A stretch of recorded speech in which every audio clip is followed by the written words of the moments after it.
English translation 119th contact Saturday, 3rd February 1979, 1446 Rs. Once again, you needed an extremely long time before you found the way to me again. About a week ago, it was also the case that I had been called for sure by you. But then, around the 4th hour of the morning, your call suddenly faded away, and nothing else happened until today. Sure, that is right. We were actually here to see you, but then we were quite suddenly ordered away because unknown flying devices were approaching our station, with which we have already busied ourselves for months, but we cannot make any contact with them. By that, you mean the UFOs that showed up recently in Italy and Australia and in various other countries?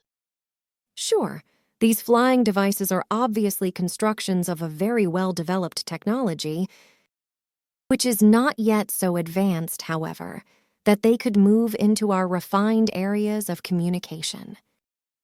By that, you probably mean, at the same time, your somewhat different physical structure, right? By that, I mean even the dimensional difference, through which you, in a moderate measure, exhibit different and much finer vibrations compared to us earthworms. Sure. And you have no idea where these UFOs come from and what human races manufacture and pilot these? There is complete uncertainty about that. Every contact attempt has been unsuccessful so far, unfortunately. It seems to be absolutely the case that they do not perceive us at all. But you could nevertheless simply fly up to these unknown flying objects. That cannot be done, unfortunately, because the objects depart immediately as soon as a flying device that is foreign to them approaches them. I find that crazy. After all, you should have certain possibilities with your highly developed technology. Even our possibilities are limited. You are only looking at everything from the perspective of an earthly standpoint, whereby you overestimate our technology, at least in this case. That is possible, and I see, therefore, that even for you, limits are set in certain matters of technology. That is of correctness. But now, I would like to give you my best wishes for the start of your 42nd year of life. We have only come here today for this reason. Dear thanks, Quetzal, and also you both, Simya-se and Ptah, I would like to thank very cordially. Under no circumstances did I want to fail to greet you today and to give you my dearest wishes. I have also come here with the same wishes for you. You are making me rather embarrassed, but I am very happy and thank you very much. But on the other hand, I must already say that you behave rather peculiarly, namely just like Earthlings. After all, such birthday wishes are otherwise not your style. That is of correctness. But especially Simya-se has pushed very much to offer you wishes in this form, because through this, we can draw you near to how much we are already connected with earthly things in reference to certain common interests of the Earth humans. That makes me very happy. Have my cordial thanks for that. But I suspect now that you have not only come to congratulate me, right? Yes, we have, because we actually only wanted to give you our wishes, but also the wishes of all others, who could not come here, unfortunately. That is the truth. We simply wanted to exchange a few words with you, greet you and congratulate you, and be together with you for a short time. That is of correctness. Now you are really making me embarrassed. Could we not talk about other things? I have all sorts of questions that will certainly make me less embarrassed. I do not mean to say that I am not happy about your visit and your very dear wishes, quite the opposite. But it just makes me embarrassed and uneasy. I am not very used to congratulations. Sure, I already understand. And if you feel better through another conversation or through a questioning, then we will gladly comply with your wish. That is very kind of you. Very many thanks. Look here, here's an entire stack of descriptive sheets. I have them fully written with cosmic and mathematical calculations regarding various things. In the main, this was all about calculating the expansion rate of the creation, and thus also of the universe. With this, I wanted to work out the distance of the diameter of the universe, and thereby came across the following results. If I may present these? Sure, just speak. You may not have succeeded in getting the right data calculation because you would have needed certain basic data for that, which you could not have at your disposal, however. You apparently got involved in something in this respect which you probably would have better omitted. Hence, your disappointment should not just be mild, which is why you had better leave out this question. That should correspond to the correctness. Are you really also of the same view as Quetzal, Ptah? I have just made my opinion known to you. And you, girl? I find that unfair of Father and Quetzal. Just ask your questions, because I am sure that you would never present calculation questions to us if you were not sure and confident to a very high percentage that your calculations were right. I am confident that your calculations are of importance and contain, at worst, only small errors that are of insignificance. Is that really your opinion? But of course, because I know you very well, and know so very exactly that you really would never approach us with such questions if you were not sure of your case. But now, in this case, this might be an exaggeration, my child. That is also my view. It would be a pointless endeavor to listen to these questions. That is very intolerant of you both. On the other hand, you should nevertheless know our friend better. At least give him a chance, because he has very much more than just earned this through all his surely very great efforts with his calculations, even if these are faulty, which I do not presume, however, and could not understand. In this light, your argumentation is of correctness. Then it should be so. Bring forth your questions, my friend. And you, Quetzal, do you also agree with it? If Ptah gives consent, then I will argue nothing against it, even though everything in this regard seems senseless to me. I myself, as well as Ptah and our scientists, could only take on and carry out these calculations if we had the necessary basic data for this. Ah, then that means that you cannot give me any information if I tell you my data and calculations. No, my words were not meant in such a manner. They only referred to the fact that we could not carry out these calculations without certain basic data. We could not calculate these necessary basic data ourselves, however. But we can give you information, of course, because we do know the data, which we ourselves have not calculated but which we otherwise received. However, it is my view that even if you had come into possession of the necessary basic data, which I rather doubt, you yourself could not carry out the calculations because certain calculation formulas and arithmetic formulas are of necessity in order to work out the exact results. But you cannot know these calculation and arithmetic formulas because they move in a cosmic structure. That can indeed be determined easily when I bring up my questions. But tell me, where did you get the basic data for these calculations? And you know, with some logical reflection, one can also find out certain structures and formulas, even if afterwards one cannot neatly explain the entire development. One does know how one has done something, but one cannot explain it. That is of correctness, what you explain, because these interesting processes are very well known to me from my own experience. And since you say that, everything makes me somewhat reflective. But to your question, we, that is, our scientists, retrieved the basic data known to us from a cosmic memory block approximately 2,700 years ago. That is how they are known to us.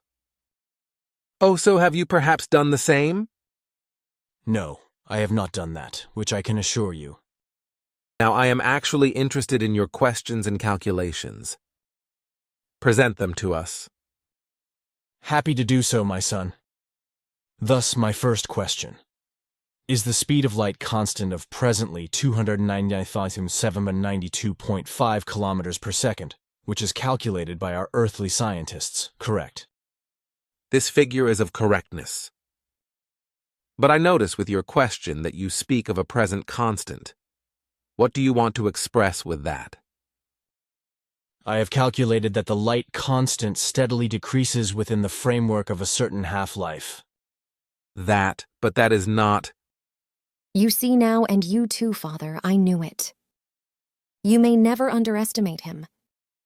His calculations are definitely at least extremely close to the truth, if not even error-free. But it also could not be otherwise with him when he wants to present such things to us. Just think of his mystery, which surrounds him and which we still cannot fathom. That is unbelievable. How could you find out that the constant of light is only apparently of stability? You will learn that yet if you want to listen to my other questions. You make me very curious. Good. Then the next question. Is my calculation right that only in the present creation universe, a day amounts to 311,040,000 years, as Genesis explains this? That is naturally of correctness. Good! So then a creation hour in the present material evolution universe amounts to 12,960,000,12,960,000 years. A minute amounts to 216,216,000 years, and a second amounts to 3.6,360,000 years, while a creation age then would have to be calculated at 25,920,025,920,000 years. Everything is reckoned according to terrestrial years, of course. Yes, that's right. Very well. Then, once again, a Genesis calculation. A day of the first material creation universe evolving in this form amounts to 311,040,000 well-known years of earthly chronology, and this is calculated from the first beginning of its becoming up to the last iota of its passing. In a 7x7-fold form, the length of day of creation increases with every new and higher developed universe.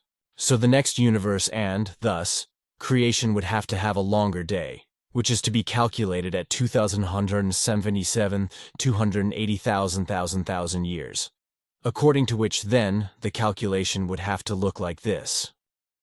First materially evolving universe.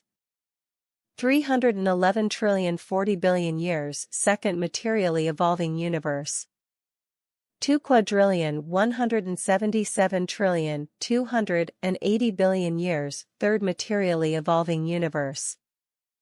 15,240,960,000,000,000 years. Fourth materially evolving universe.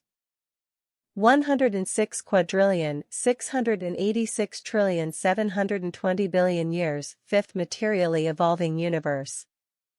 746,807,040,000,000,000 years. Sixth materially evolving universe. 5,227,649,280,000,000,000 years. Seventh materially evolving universe. 36,593,544,960,000,000 years. After the first coarse material universe. The coarse material matter refines itself from universe to universe, until with the seventh stage, all of the coarse material matter is changed to fine materiality. After the seventh development, the creation would then have to evolve to the creation and carry out the corresponding transformation. Now, my calculations do not include the last figures, but they agree in the large values. Is this right? This question is superfluous because you know about the correctness of the calculation itself. Thanks. So then to the next question. Is it right if I have calculated that space and time are separate and independent in their course from the creation itself because this is determined by space and time themselves? Your calculation is right. Thanks. Then is it also right that in the next material evolution universe, a creation hour amounts to 90,090,000,000,000 and 720,720,000,000 years.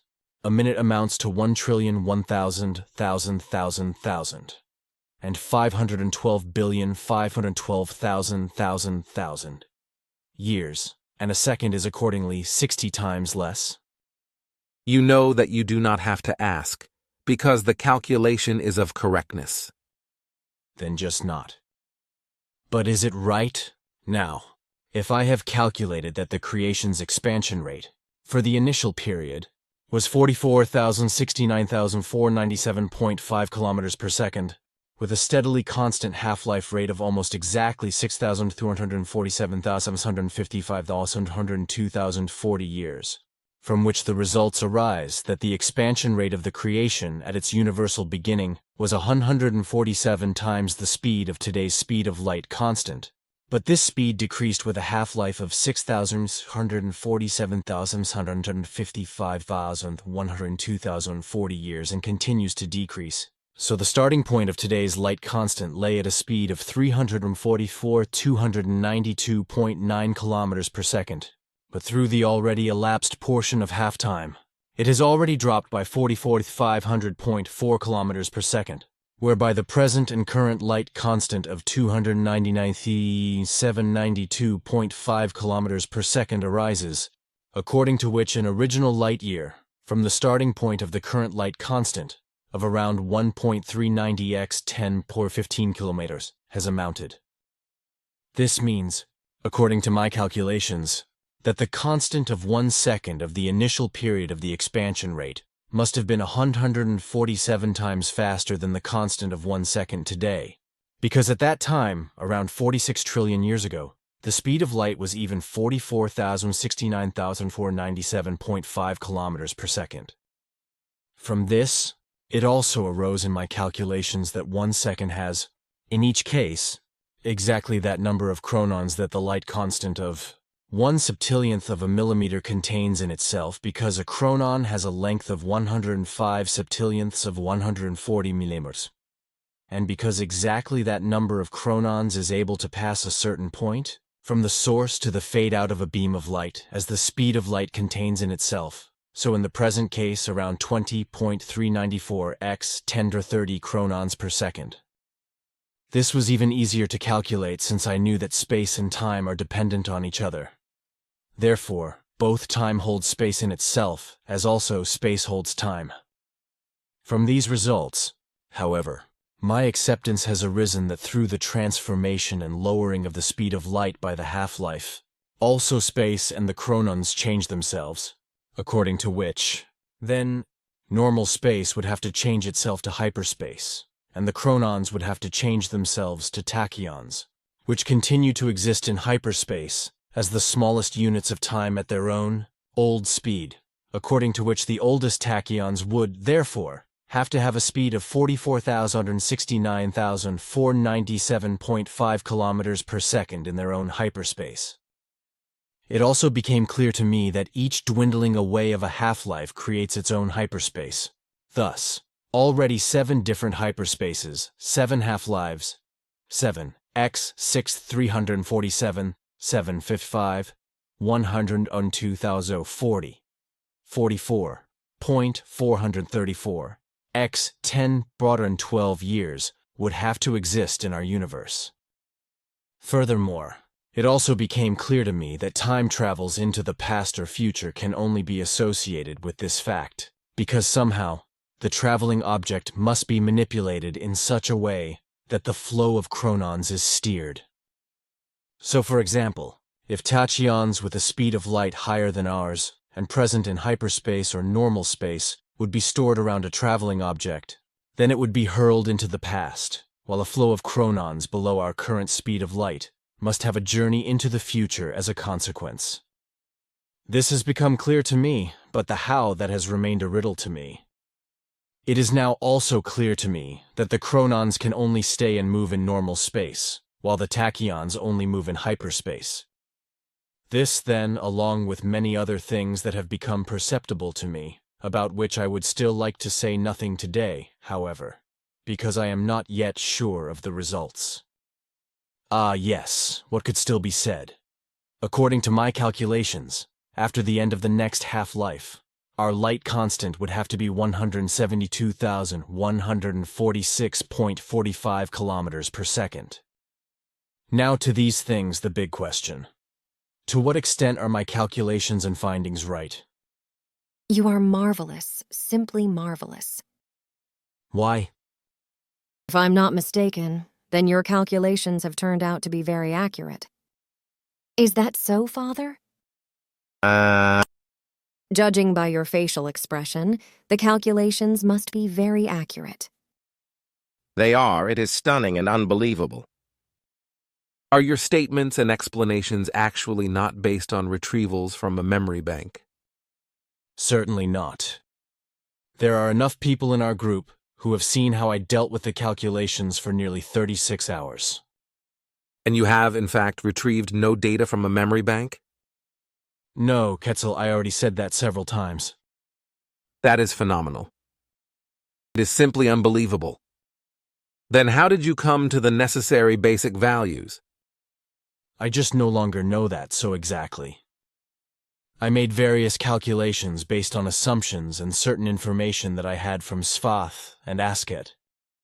With this, I then calculated for about 3 hours and suddenly had a basic datum, which seemed very plausible to me. With this, I then calculated further and finally, after many hours, came to those results which I have presented to you all. But with everything, it is completely impossible for me to explain how I came to the basic data by way of the calculations. I just do not know how to repeat the calculation process anymore. It is only clear to me that I did not simply receive the data from somewhere or from outside. Rather, I calculated them. But the how, I do not know that anymore. I agree with Quetzal. Everything is simply phenomenal.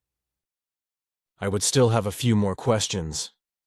Is it right that the absolute hyperlight constant lies at a value of 10^7,000, as Svath once explained this to me? That is of correctness. At the same time, it concerns the constant in the space of the absolutum of creation, so the highest speed of creation and the creation's expansion rate at the origin. Thanks, that is clear to me.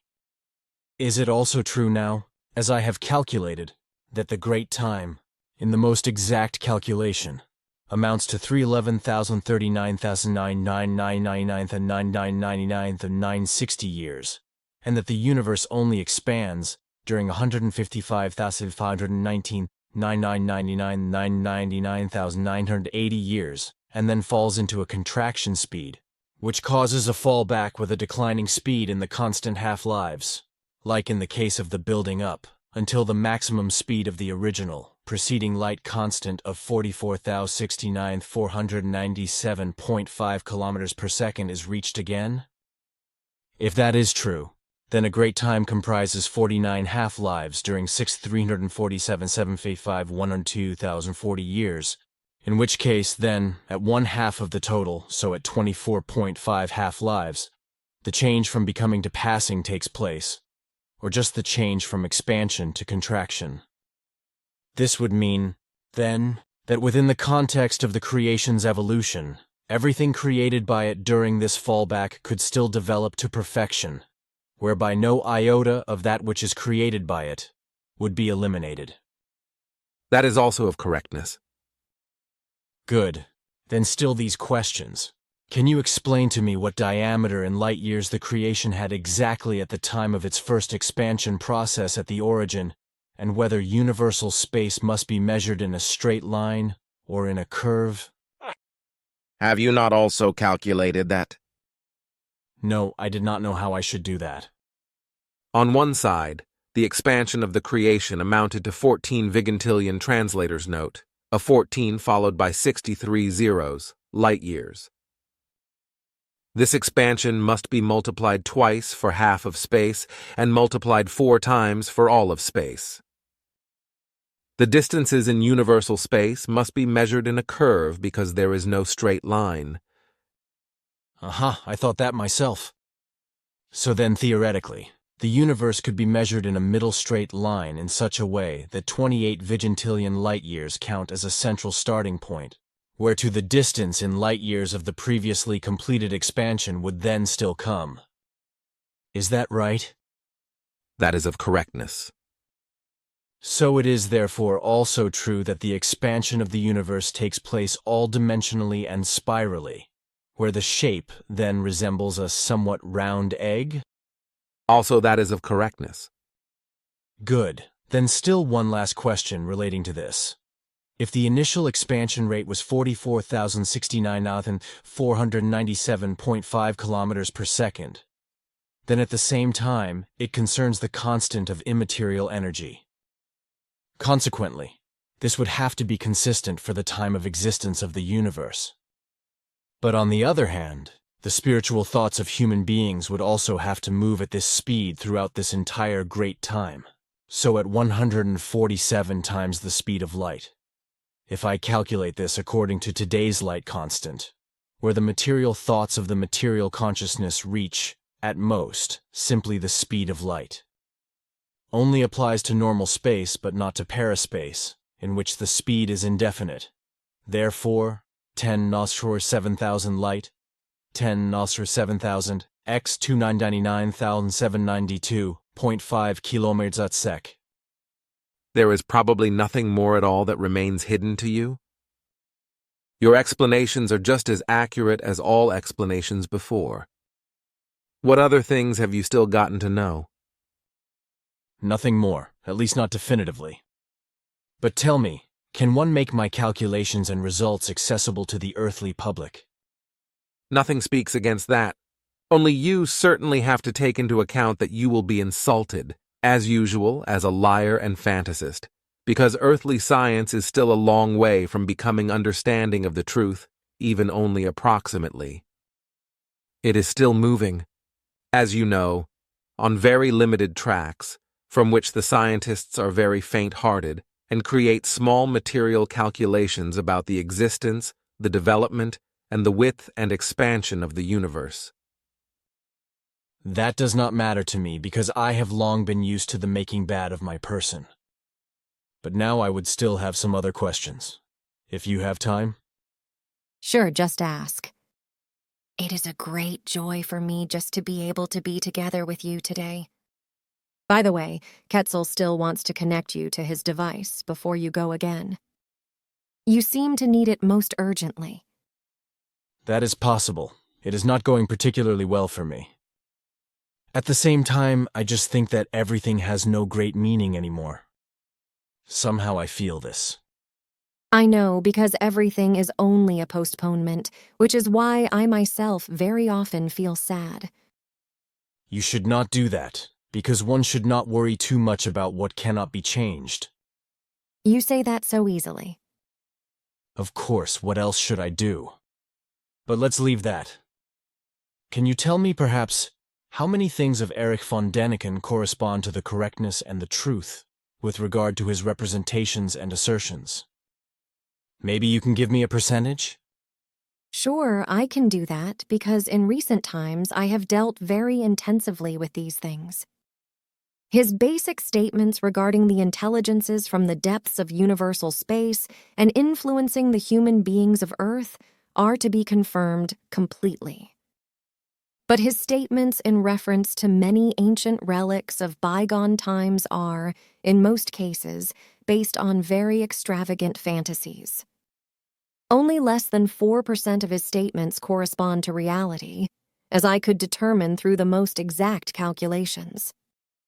The man Erich von Däniken, unfortunately, tends too much to force all ancient findings and everything existing here since time immemorial into the area of extraterrestrial intelligences, because he is too caught up in these things and has long lost the clear overview, if he ever possessed this at all, which is doubtful after everything that I have analyzed.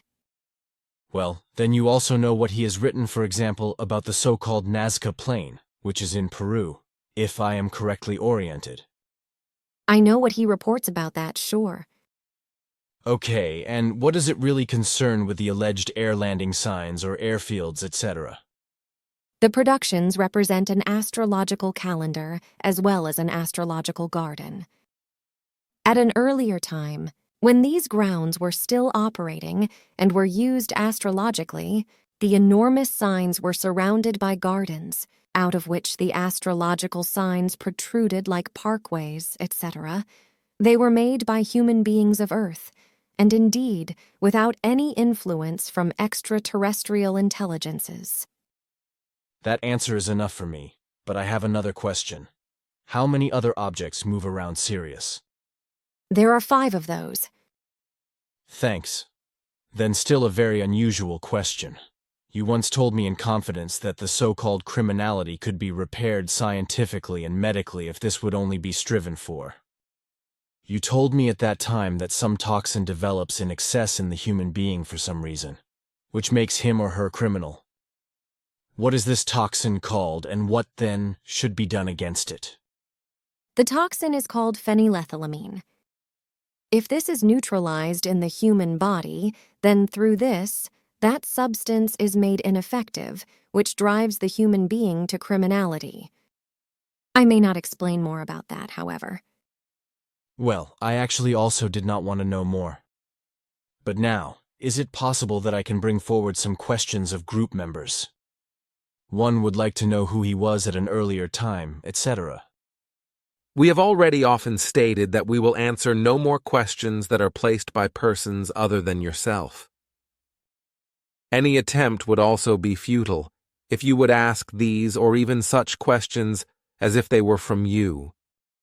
Yes, you have said that several times. It was indeed only a vague attempt. Sure, that is your style, but in the future, we will truly answer no more questions if these are not in the direct interest of our mission and the group's existence and its direct interests. Well, okay, that is clear to me. Then I have here a letter from Elsie for you, Quetzal. To my knowledge, it contains an important question in reference to the continued existence of the center. So let me see it, thanks. Yes, I understand, but I may not and do not want to give an answer to this question.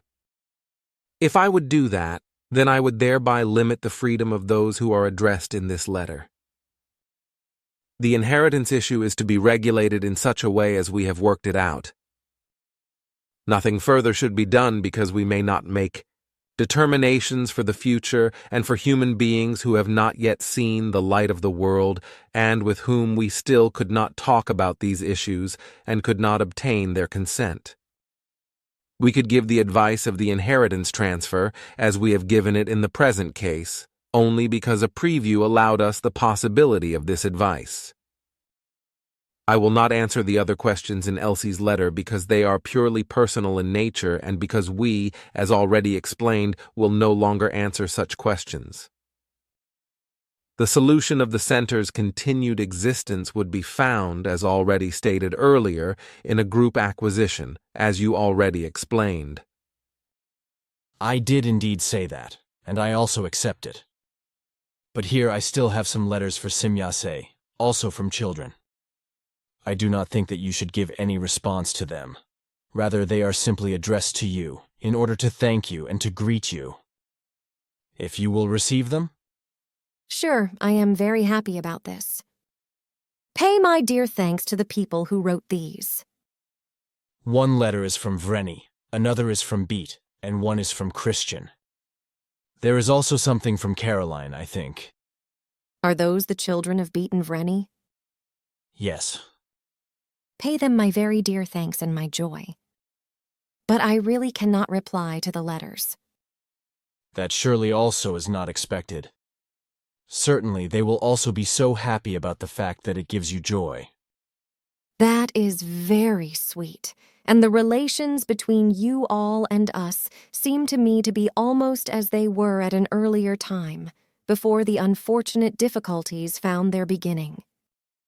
But it is not yet time again, although I very much hope that everything will be as loving as it used to be. We also hope that for all of you and ourselves, but the decision is still pending, which should fall within the first 2 weeks of March. You know what demands are placed, and only with their fulfillment can everything be brought back into normality. In particular, Herbert and H play a certain important role in this, which must find its correctness by the beginning of the month of March. You know that we must place the demand on H that by the beginning of March he is to be living in the near or immediate vicinity of the center, within a radius of no more than 10 kilometers. The reason for this is so that he finally evolves in certain things, which is not possible for him, however, without the fulfillment of this demand. For Herbert, the demand is for him to adapt himself, at last, into the group and community in full measure, and also to take his duties of meditation seriously. The other still objectionable points with him, as well as with H, will then surrender themselves. If and when that happens, everything can be initiated again in the old ways. On the whole, the other group members have striven so far in the meantime that everything starts off much better. And finally, there is a ray of hope in reference to the continued existence and the progress in the group, as well as in reference to the entire work. The progress of the individual group members is remarkable, but it should not and must not be concluded from this that a decline in the efforts could now be allowed. This is also true for Herbert and H, particularly. This also means that if H now apparently fits himself into the order, becoming willing to live in the near vicinity of the center, then he cannot cancel his living there at a later point in time. It was already communicated to you confidentially some time ago that if the interests were not resolved in a significant form, then a special clause would have to be prepared by me, which states that fallible group members, who would have to be excluded during the time of the building up, would have to do without all rights, as they are given in the statutes, and would no longer have access to the center or to any interests of the group under any circumstances in their present lives.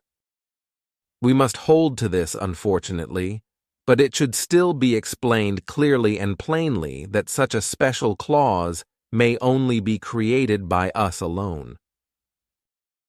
These things are clear to me, and despite my reluctance, I also had to present this to the group recently. That was surely of necessity, and in my opinion, it probably would have been better if these issues had been brought up in the reports, because very much strain on the nerves would have remained spared to you through this. Partially, you are surely right, but now I have the matter behind me, yes. Look here. Here you have a copy of Life and Death and of the Law of Love. Thank you very much. Concerning the writings, I have to tell you that in the meantime, it has become of necessity that you compose an article that is directed against the use of nuclear power. That is a concern again, my son.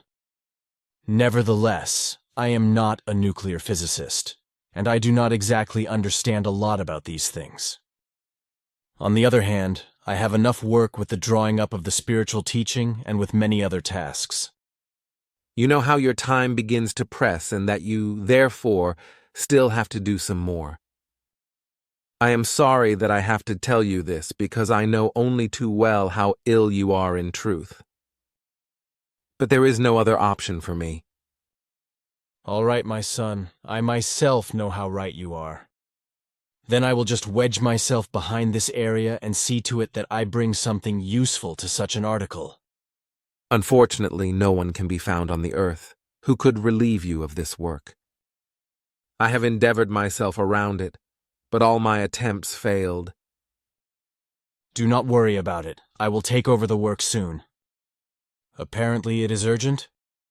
That is of correctness, because things have arisen again in recent times, which require a suitable article and which should find a global distribution as soon as possible. Okay, I am already thinking about how I should write it. But now, I would once again have a somewhat unusual question. Can you tell me how much oxygen a full-grown tree actually supplies, And how many young trees are needed to replace a full-grown tree in its oxygen production? This question falls into the area of one of my professions, and therefore I can answer it for you. A full-grown coniferous tree of the fir kind produces a quantity of oxygen every 24 hours that is needed for 12 adult human beings to live and breathe. For the second question, if you make a comparison with an oak tree of 100 years of age, then 2,563 young trees of the same kind are needed to produce as much oxygen as the full-grown tree. Thanks, that's enough for me. Yes, those were in fact the questions that I had in stock for today. Then we should end our conversation for today. As you wish. So, once again, quite loving and cordial thanks for your visit, and please also greet the others for me and thank them for me. It made me very happy to see you again. Not so fast, my friend. I first have to do some things with you because you truly look very ill and worn out. Come here, then we can begin. Brief encounter with Tarhintish Midruti, the 4th of February 1979.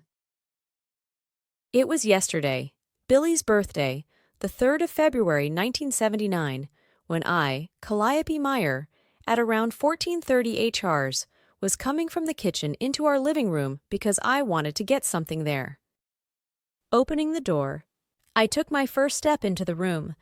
As I stood there startled, for at the rear living room exit, there stood a large male figure who was dressed in a strange gray suit, a kind of overall, which had a large round opening in the neck, which evidently served for a helmet, which the man was not wearing, however.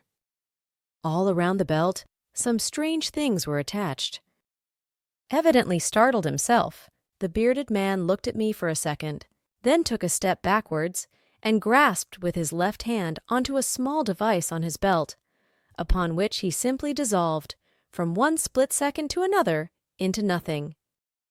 He just disappeared without a trace, and indeed without a sound.